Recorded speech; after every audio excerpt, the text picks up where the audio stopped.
Okay, welcome back, everybody.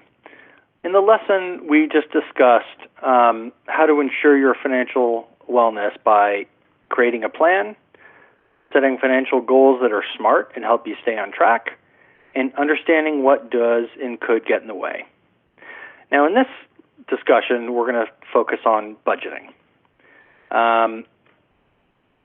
Budgeting is an important part of the process, and we're going to discuss here an introduction to what they are.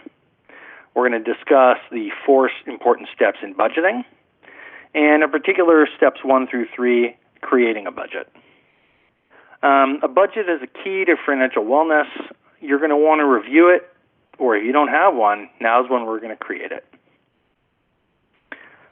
Okay, so let's discuss how to budget in 4 easy steps. The first is identify your sources of income. Next is identify and track your expenses. Next is create your budget. And then importantly, step 4, managing that budget. Identifying your sources of income, meaning how much money do you actually have coming in, right? Like budgeting in a nutshell is ensuring that the money you have coming in covers the money you have going out. So let's talk about that first step, identifying how much money you have coming in. Do you work? Either a regular job or in fits and starts? Do you have a side gig where you might have money coming in? Do you have benefits from others, grants, things like that? Or do you expect gifts? Or do you have gifts that give you some regular income? Now on the next slide, let's talk about identifying expenses, so the money that's going out. What do you spend your money on? This is key. You have to understand and list everything that you currently pay. And some of it's not so obvious. So you actually have to do the work, do the math, and figure out where does your money go.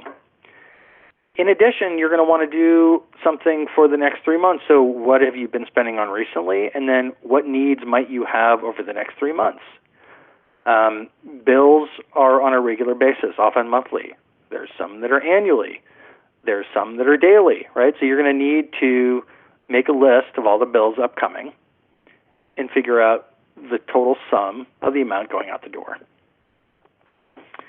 Okay, how do you track your expenses? The bottom line is you're just going to have to create a system. And often the best way to do it is on the day they occur. Some people who have good note-taking skills like to do it, let's say in the morning, in the evening. Some people like to do it every couple of days if they're really well organized and keep receipts. Some people use a notebook. I like to use an app. There's a lot of online banking resources. Credit cards often have your expenses. Your banks often have your expenses. But regardless of how you decide to do it, you're going to need something that you can refer to them easily and reliably. And you have to choose what works for you, right? If you do something that's too aggressive and you're unable to follow the plan, that's not helpful. On the other hand, I think you want to do it on a regular basis such that you know the job's going to get done. And consistency is the key. Okay, on the next page, we show you an example of a tracking chart. I use this at home. I use a spreadsheet, which is on my computer, but it does this exact thing. And it allows you 2 things. One, you can track what you've already been spending money on, and it also allows you to project expenses going forward, which again, as part of this plan, is crucial.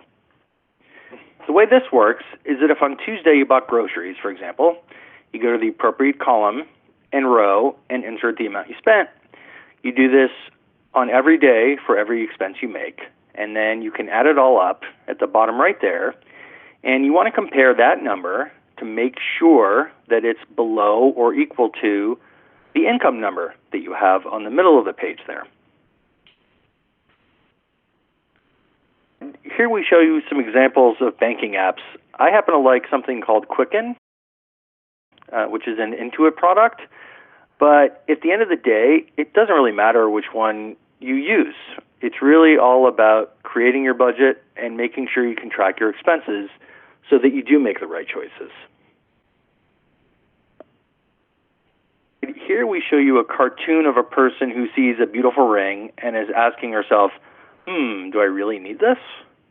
Well, if they have the right plan in place, they will understand if buying the ring is the right choice. In the next lesson, we're actually going to see if they did end up making the right choice. Okay, let's talk about creating your budget. We talked about projecting. You're going to have to write down, like we discussed already, your expenses and your sources of monthly income. Some of your expenses are going to be fixed. So, for example, if you have a car payment or if you pay rent, those aren't going to change regardless of what else you do with your day, right? Variable expenses, on the other hand, could. So, for example, eating out. That's not an expense you're going to have unless you actually eat out. And the more you eat out, the more expenses you're going to have on food, right? So you're going to have to understand your expenses, which ones are fixed and it won't go away, and which ones are variable. And for each of those, you're going to have to set a spending target and a savings goal. And you're going to have to monitor to see whether or not your spending is within those targets. At the end of the day, like I said, what's important is that money going in has to be more or at least equal to the money going out. Make sure you have enough money coming in to cover all expenses. Okay, so what needs to be paid? You're going to have to identify your fixed expenses. We talked about rent, car payments, other things like phone bills, annual subscriptions. Those are going to happen regardless of how much you use or don't use those things. But again, like we talked about before, there are variable expenses that could change depending on how much you use them. So eating out, clothes, right? Credit card bills, depending on what you're spending your money on, those things may be manageable, right? You can increase and decrease those expenses. And even some of the fixed expenses, if you decide that they are not in your budget, there are some that you might just have to remove. We look at another sample budget worksheet. And I think what's important here in this environment is that line second to the bottom, savings and emergency fund. This is something that people don't often include in their budget. But I think we're realizing now in this difficult environment where jobs are difficult, expenses may go up, having an emergency fund is absolutely crucial and should certainly be included in any worksheet. On the next slide, budgeting websites. We looked at some apps before. A lot of these are helpful. I've looked through them in various times in my life, and they're often good tools in here to augment what we're talking about and what you're learning elsewhere. It's important to have a budget in place at all times, and especially now when there's a lot of challenges. Reduced salary, right? Temporary lapse of salary. Yes, the government has provided some assistance, but we don't know in what form or how quickly those assistance are going to come in or who's eligible. And worst case, loss of a job, especially a long-time loss. And this is why in our first lesson we discussed 3 to 6 months of expenses, having a reserve to cover those. It's important for these reasons.